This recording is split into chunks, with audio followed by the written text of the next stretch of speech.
Alhamdulillah, kita banyak bersyukur kepada Allah.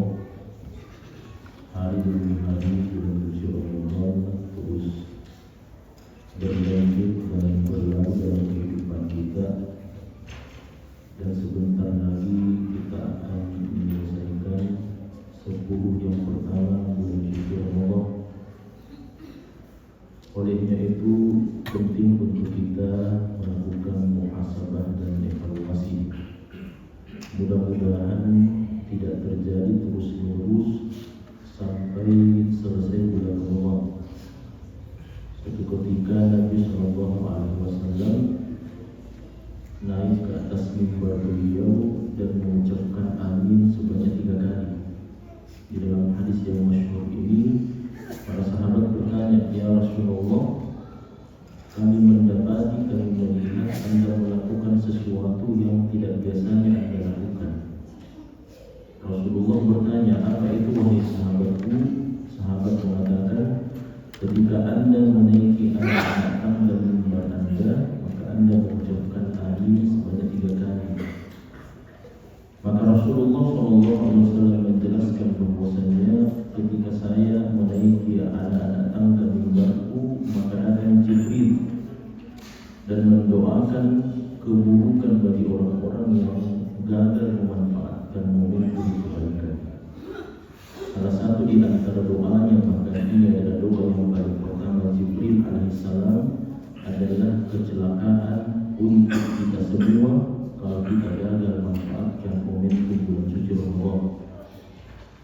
Jibril alaihissalam mengatakan, "Ragima'an furujulin," kecelakaanlah bagi seseorang adraka Ramadan, dia berjumpa dengan bulan suci Ramadan, thumma salakha minhu, kemudian berakhir Ramadan dalam kehidupannya, thumma lam yughfar, dan sedangkan dosa-dosanya tidak diampuni oleh Allah Subhanahu wa ta'ala. Oleh karena itu, mungkin kita masih berada di 10 pertama bulan suci Ramadan, maka mari kita manfaatkan momentum kebaikan bulan suci Ramadan. Banyak-banyak kita beristighfar, meminta ampun kepada Allah, dan tidak ada ruginya orang yang banyak beristighfar dan meminta ampun kepada Allah. Kata Syekh Al-Utsaimin rahimahullah ta'ala, kalau kita mau tahu apa sebenarnya pembeda dan apa sebenarnya inti masalah dalam persoalan zikir kepada Allah Subhanahu wa ta'ala, yang menjadi masalah itu adalah persoalan taufik dari Allah Subhanahu wa ta'ala. Kenapa ada orang yang banyak berzikir kepada Allah, dan istighfar tentu saja bagian daripada zikrullah, karena memang sudah diberikan taufik dari Allah Subhanahu wa ta'ala. Kenapa masih saja ada orang yang lalai dari zikrullah? Karena memang tidak diberikan taufik dari Allah Subhanahu wa ta'ala. Kenapa jemaah sekalian? Bayangkan istighfar, astaghfirullah, astaghfirullah wa atubu ilaih, astaghfirullahaladzim alladzi la ilaha illa huwal hayyul qayyum wa atubu ilaih. Ini macam-macam zikir kepada Allah, macam-macam istighfar kepada Allah. Ada banyak. Kita mau ambil istighfar yang paling panjang, namanya sayyidul istighfar. Kita mau ambil istighfar yang paling pertengahan, maka ada astaghfirullahaladzim alladzi la ilaha illa huwal hayyul qayyum wa atubu ilaih. Ini pertengahan. Ada istighfar yang paling pendek, astaghfirullah wa atubu ilaih. Ada yang lebih pendek lagi, astaghfirullah. Itu sudah. Cuman kenapa banyak orang yang melalaikan istighfar ini, jemaah sekalian, padahal keutamanya sangat besar, karena memang persoalan ini adalah persoalan taufik. Kalau tidak diberikan taufik oleh Allah, amalan yang paling mudah sekalipun akan menjadi sulit dan berat untuk dikerjakan. Sekarang ini jemaah sekalian, Allah sudah memberikan taufik kepada kita untuk mengerjakan ibadah sholat 5 waktu. Alhamdulillah. Ini sudah kita banyak bersyukur kepada Allah. Di luar sana ada orang yang sampai dengan detik ini belum mau datang ke rumah Allah meskipun di dalam bulan suci Ramadan. Namun jemaah yang dirahmati Allah Subhanahu wa ta'ala, tadi baru saja ini kita sholat subuh, 2 kali kita berdoa kepada Allah, ihdinas siratal mustaqim, ya Allah tunjukilah kepada kami jalan yang lurus. Di antara bentuk petunjuk yang Allah SWT berikan kepada jalannya yang lurus adalah Allah mudahkan kita, memberikan taufik kepada kita untuk banyak mengingat Allah Subhanahu wa ta'ala. Jamaah dirahmati Allah, sudah sering barangkali kita mendengarkan tentang keutamaan istighfar. Sudah sering kita mendengarkan tentang maqam istighfar di dalam kehidupan kita. Dan sudah sering kita mendengarkan persoalan taubatan nasuha. Sampai masalah taubatan nasuha ada plesetannya, namanya taubat sambal. Itu saking seringnya dibahas masalah istighfar dan taubat oleh para mubalik kita, sampai muncul anekdot dan candaan-candaan persoalan istighfar. Oleh karena itu jamaah yang dirahmati Allah, melalui mimbar subuh ini saya ingin menjelaskan kepada diri dan para jemaah sekalian mengenai 5 maqam, 5 keadaan, 5 fase yang akan dilewati oleh seorang manusia ketika mereka mengambil jalan istighfar kepada Allah Subhanahu wa taala. Yang pertama jemaah sekalian, Allah Subhanahu wa taala akan memberikan kesempatan kepada kita untuk beristighfar. Bayangkan, seandainya di antara kita ada yang berbuat dosa, dan setelah kita berbuat dosa langsung diberikan balasannya oleh Allah di dunia, maka tidak akan mungkin ada yang bisa bertahan dengan azab Allah. Di dalam Al-Quran surah An-Nahl Allah mengatakan, walau yu'akhidullahu an-nasa bidzulmihim, kalau seandainya seorang manusia berbuat dosa, berbuat zalim, kemudian Allah berikan balasannya langsung kontan di dunia, ma taraka 'alaiha min dabbatin, tidak ada bahkan hewan melata sekalipun yang akan konsisten dan akan eksis di dunia ini. Tidak ada. Semuanya akan dibinasakan oleh Allah. Seandainya ada yang berbuat dosa, ada yang berbuat zalim, ada yang melakukan kesalahan, maksiat, durhaka kepada Allah, Allah turunkan langsung bala, Allah turunkan langsung bencana dan balasan atas dosa yang dilakukan di dunia ini, maka tidak ada orang yang bisa bertahan dan eksis di muka bumi ini. Sampai hewan-hewan kata Allah SWT tidak akan mungkin. Nah, saya mungkin sudah pernah ceritakan di sini jemaah sekalian, meskipun yang hadir sedikit.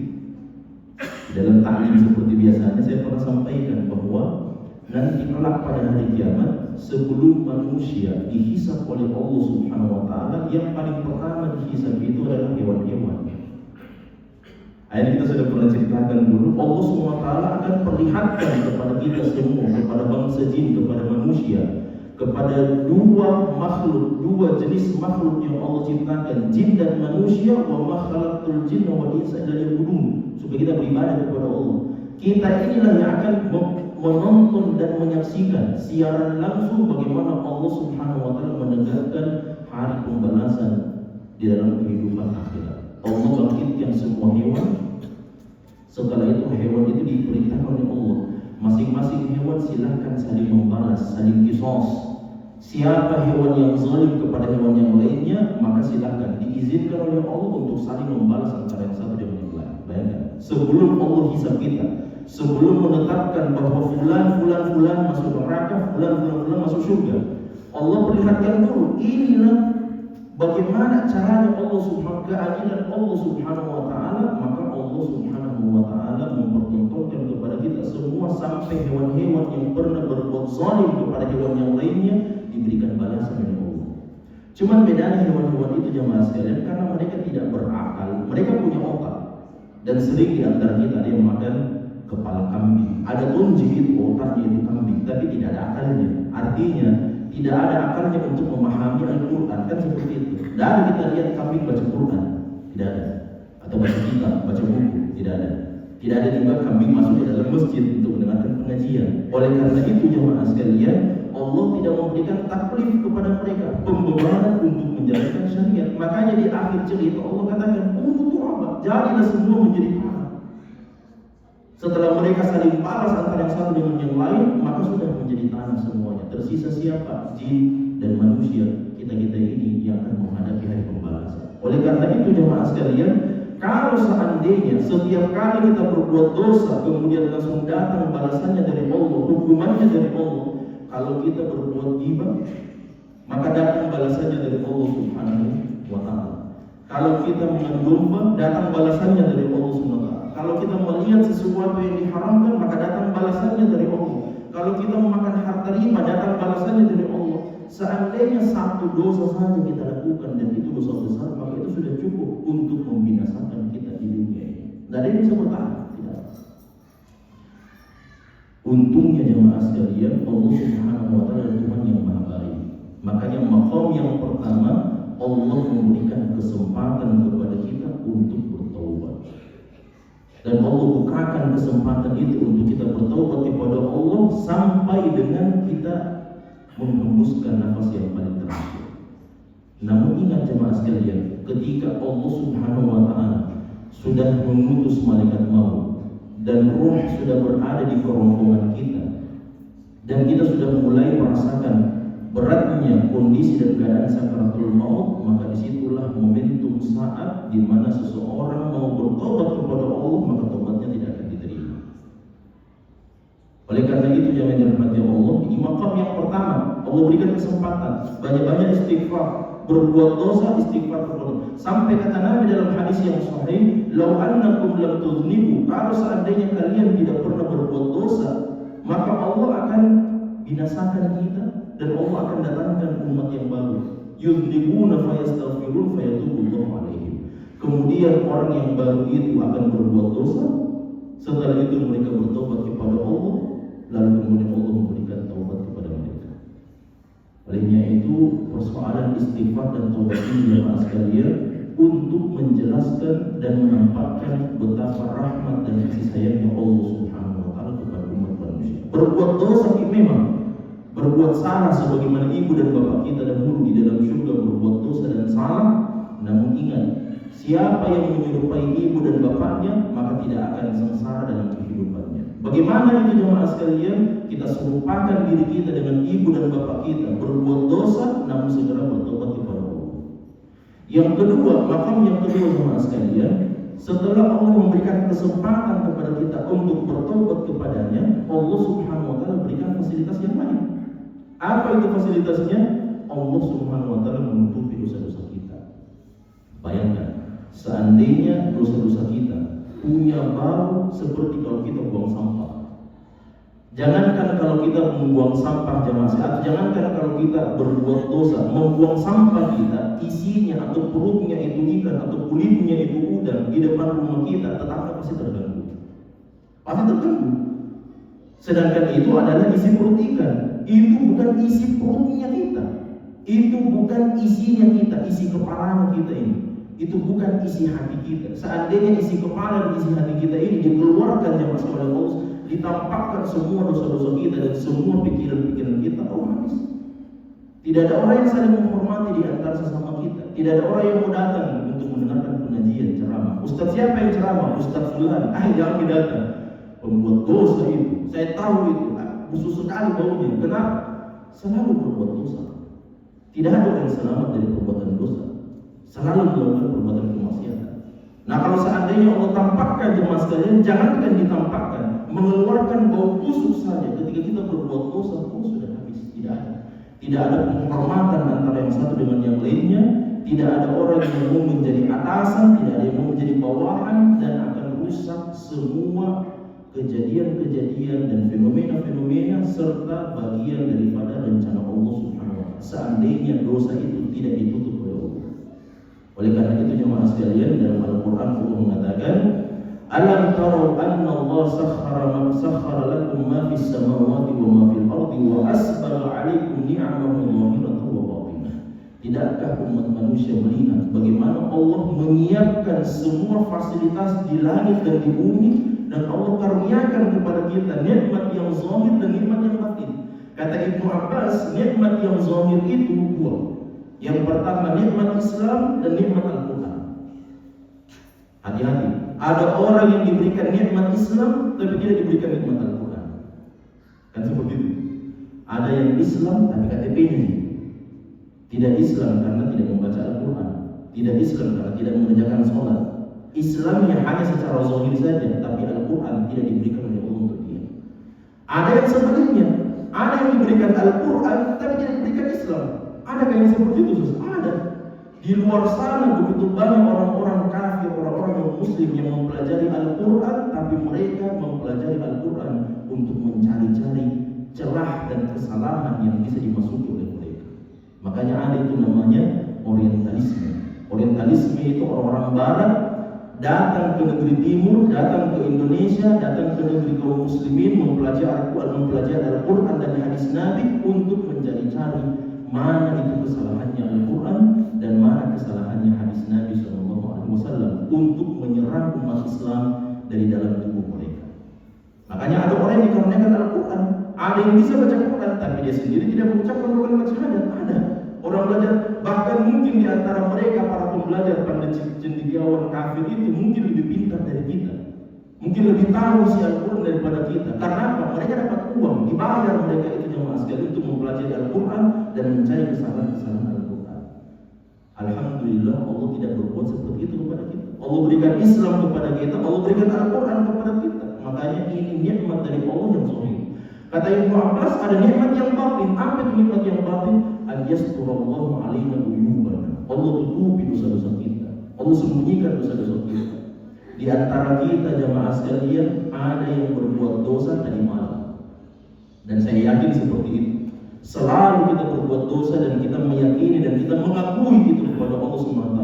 Tadi malam ada yang berbuat dosa, sekarang sudah masuk waktu pagi, sudah masuk waktu subuh. Tidak ada di antara kita yang saling mengetahui siapa di antara kita yang berbuat dosa seperti itu. Jamaah tidak tahu bagaimana dosa saya, dan saya juga tidak tahu bagaimana dosa jamaah sekalian. Itulah nikmat Allah. Allah lindungi kita, Allah tutup dosa-dosa kita dan tidak dibeberkan kepada umat manusia. Yang ketiga jamaah sekalian, ketika seorang hamba bertobat kepada Allah Subhanahu wa Ta'ala, dan ini luar biasa. Allah Subhanahu wa Ta'ala ternyata ketika seorang hamba bertobat kepada Allah, maka Allah merasa bahagia dengan hamba yang bertobat kepada-Nya. Padahal Allah tidak pernah butuh dengan kita. Allah tidak pernah membutuhkan taubatnya kita. Allah tidak pernah membutuhkan sholat kita, puasa kita, zakatnya kita. Tidak ada yang dibutuhkan oleh Allah Subhanahu wa Ta'ala dari semua yang kita lakukan. Oleh karena itu jemaah sekalian, ketika seorang hamba bertaubat kepada Allah, maka Allah merasa sangat berbahagia dengan taubat hamba itu. Bahkan di dalam hadis yang sahih Nabi SAW mengatakan, "Lallahu asyaddu farahan bi taubati 'abdihi hina yatubu ilaih." Allah itu lebih berbahagia, lebih bangga kepada taubatnya seorang hamba ketika dia meminta ampun kepada Allah Subhanahu wa Ta'ala dibandingkan seseorang. Bayangkan, coba difahami ini keadaan manusia yang digambarkan oleh Nabi. Dalam hadis yang sahih ini Nabi mengatakan, ada orang dia naik seekor unta. Di atas untanya ada makanan, minuman, pakaian dan semua perlengkapannya. Kemudian dia pergi di satu tempat melakukan perjalanan, ternyata tersesat. Ketika dia tersesat, dia sampai di padang pasir. Tidak ada apa-apa di padang pasir itu kecuali satu pohon saja. Satu pohon saja. Makanya dia berlindung di situ. Tidak ada orang-orang, tidak ada pasar, tidak ada tempat dan seterusnya. Maka orang itu, kata Nabi SAW, berlindung berteduh di bawah pohon itu. Kemudian dia turun dari untanya dan beristirahat. Ketika dia beristirahat, dia tidak sadar, ternyata dia lupa itu ikat tali kekang untanya. Akhirnya untanya melarikan diri. Dia kejar untanya, di atas untanya ada makanan, minuman, pakaian dan semua kebutuhan yang dia miliki di atas untanya itu. Setelah dia kejar, dia tidak dapat untanya. Sudah pergi jauh. Setelah dia cari-cari, lama dia mencari, akhirnya dia merasa kehausan. Sudah kalau begitu, kalau saya semakin pergi menjauh, maka semakin haus saya, semakin lapar. Kalau begitu saya kembali saja. Kata Nabi SAW, hatta idza ayqana bil maut, sampai ketika orang itu sudah merasa yakin dengan kematian yang akan sebentar lagi datang kepada dia, fanama, kemudian dia tidur. Dia letakkan, dia jadikan ini tangannya sebagai sandaran tidurnya, dan dia sudah meyakini bahwa sebentar lagi saya akan bertemu dengan malaikat maut. Kenapa jemaah sekalian? Sudah tidak ada harapan istilahnya. Untanya sudah pergi, makanannya, minumannya, pakaiannya sudah tidak ada semuanya jemaah sekalian. Sedangkan di tempat itu tidak ada apa-apa, cuma dia sendiri padang pasir dengan pohon kurma. Maka apa kata Nabi SAW? Ketika orang itu sementara beristirahat, sementara tidur, dan dia dalam hatinya dia sudah yakin, ini saya sudah akan ketemu dengan malaikat maut. Tinggal menunggu ajal saja, tinggal menunggu ini daftar giliran. Maka Nabi mengatakan, tiba-tiba saja dia terbangun dan dia melihat di atas kepalanya untanya kembali. Untanya kembali, lengkap dengan makanan, lengkap dengan minuman, pakaian dan semua apa yang dia miliki di atas unta itu. Alhamdulillah. Maka Nabi SAW mengatakan, orang itu berkata, Allahumma ya Allah, anta abdi wa ana rabbuk. Ya Allah, engkau adalah hamba saya dan saya adalah Tuhanmu. Kata Nabi SAW, akhta'a min syiddatil farah. Orang itu salah dalam mengucapkan pengakuannya kepada Allah Subhanahu wa Ta'ala disebabkan karena begitu bergembira melihat kembali unta yang direbut. Artinya ada orang jemaah sekalian, kata Nabi, maksudnya hadis ini, ada orang yang karena terlalu bergembira, karena terlalu senang sampai dia salah bilang. Contohnya ini orang terlalu senang karena dia sudah meyakini, oh sebentar lagi saya mati, sebentar lagi malaikat maut akan datang. Tapi ketika melihat untanya itu kembali kepada dia, dan di atas untanya itu masih lengkap semua persediaan yang dia bawa, makanannya, minumannya dan seterusnya, karena terlalu senang sebelumnya dia merasa bahwa saya akan meninggal dunia, ternyata tidak jadi. Bayangkan, seandainya ada dokter yang bilang sama kita, minta maaf Pak, ini penyakit kita sudah stadium 5, tidak akan mungkin selamat, dan kalau saya hitung-hitung kira-kira tinggal 5 hari. Bayangkan, kalau ada di antara kita yang dokter sudah klaim itu, jelaskan kepada kita, mohon maaf Pak, mohon maaf Bu, jatah hidup kita ini kalau menurut ilmu kedokteran sudah tidak bisa diselamatkan, tinggal 5 hari. Tinggal 5 hari. Ternyata hari yang kelima dokter langsung menelpon, minta maaf Pak, ternyata salah orang Kak. Salah orang. Ini yang saya masuk 5 hari ini ternyata fulan ini, bapak yang lain ini, tetangga. Balas juga kalau tetangga jemaah sekalian. Orang lain jemaah sekalian. Maka betapa bahagianya orang yang sebelumnya diklaim akan meninggal dunia 5 hari lagi, ternyata itu klaim yang salah. Sama dengan orang itu jemaah sekalian yang diceritakan oleh Nabi SAW. Dia sudah merasa yakin ini akan meninggal dunia, ternyata untanya kembali datang kepada dia. Maka dia keliru, salah dalam menyampaikan, ya Allah, engkau adalah hamba saya dan saya adalah Tuhan. Apa kata Nabi SAW? Allah lebih berbahagia kepada seorang hamba yang bertobat kepada Allah SWT dibandingkan bahagianya orang yang tadi, yang sudah merasa yakin dengan kematian yang ternyata tidak jadi. Oleh karena itu jemaah yang dirahmati Allah, ini makam yang penting. Allah bahagia, Allah senang ketika seorang bertobat kepada Allah, Allah senang dengan taubat kita. Maka ini adalah makam yang luar biasa di sisi Allah Subhanahu wa Ta'ala, ketika Allah Subhanahu wa Ta'ala berbahagia melihat hamba-hambanya bertobat dan istighfar kepada. Yang keempat jemaah sekalian, ketika seorang hamba bertobat kepada Allah Subhanahu wa Ta'ala, maka Allah cinta kepada dia. Di dalam Al-Quran surah Al-Baqarah Allah mengatakan, Innallaha yuhibbut tawwabin wa yuhibbul mutatahhirin. Allah itu cinta kepada seorang hamba yang senang mensucikan jiwanya, banyak bertobat kepada Allah dan senang mensucikan dirinya. Oleh karena itu, kalau kita mau mendapatkan cinta suami, kan begitu. Ibu-ibu rajin-rajin, kemudian ibu-ibu bersih-bersih dan seterusnya, memperindah diri, mempercantik diri dan seterusnya. Sama bapak juga kalau mau dicintai sama ibunya kan begitu. Sampai Ibnu Mas'ud mengatakan, saya cinta untuk menampilkan diri saya dengan sebaik-baiknya di hadapan istri saya, sebagaimana kalau saya melihat istri saya itu datang kepada saya dengan keindahan, dengan cantik dan seterusnya. Maka suami istri harusnya seperti itu. Kalau suami suka istrinya itu berdandan dan cantik di hadapannya, berias di hadapannya, maka seharusnya suami juga seperti itu. Tapi bukan berarti bapak pakai bedak, pakai gincu, tidak. Tapi dia berhias, dia perbaiki keadaannya dan seterusnya. Maka seperti itu yang juga jemaah sekalian dirahmati Allah. Kalau kita ingin dicintai oleh Allah Subhanahu wa Ta'ala, maka hiasi diri kita dengan perhiasan kebaikan, ketaatan, amal soleh, ibadah kepada Allah. Salah satu di antaranya adalah banyak beristighfar kepada. Yang terakhir jemaah sekalian, maqam yang kelima, dan ini maqam yang luar biasa. Meskipun hati-hati jemaah sekalian, saya tidak nasihatkan untuk banyak-banyak berdosa, tidak. Akan tetapi di dalam surah Al-Furqan Allah Subhanahu wa Ta'ala mengatakan, illa man taba wa amana wa amila shalihan, kecuali orang yang bertaubat kepada Allah, kemudian dia beriman dan beramal saleh, faulaika yubaddilullahu sayyi'atihim hasanat. Maka orang yang mengumpulkan 3 kriteria ini, dia bertaubat, kemudian beriman dan beramal soleh setelahnya, maka Allah yubaddilullahu sayyi'atihim hasanah. Allah ganti, Allah tukar yang tadinya sebelumnya dia berbuat dosa, maka diganti menjadi kebaikan-kebaikan. Apa maksudnya? Mayoritas ulama kita mengatakan bahwa ayat ini dimaknai dan dipahami secara zahirnya. Artinya apa? Kalau kita pernah berbuat dosa kepada Allah Subhanahu wa taala, anggaplah kita berbuat dosa sebanyak 100 dosa. Kemudian kita bertaubat kepada Allah, mengakui kesalahan kita, istighfar kepada Allah, taubatan nasuha. Kemudian kita beriman, perbaiki keimanan kita, dan beramal soleh, perbaiki amal soleh kita. Maka dosa yang tadinya 100 itu jumlahnya bukan hanya dihapus oleh Allah SWT. Selama ini pengetahuan kita, dosa itu kalau kita bertobat kepada Allah, maka dosa itu akan dihapus oleh Allah. Di dalam hadis memang disebutkan seperti itu.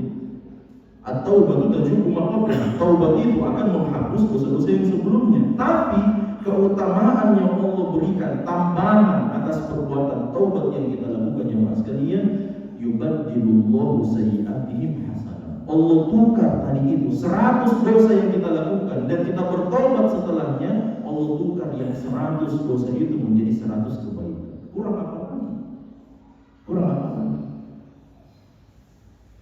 Cuma saya tidak bilang banyak-banyak yang berbuat dosa.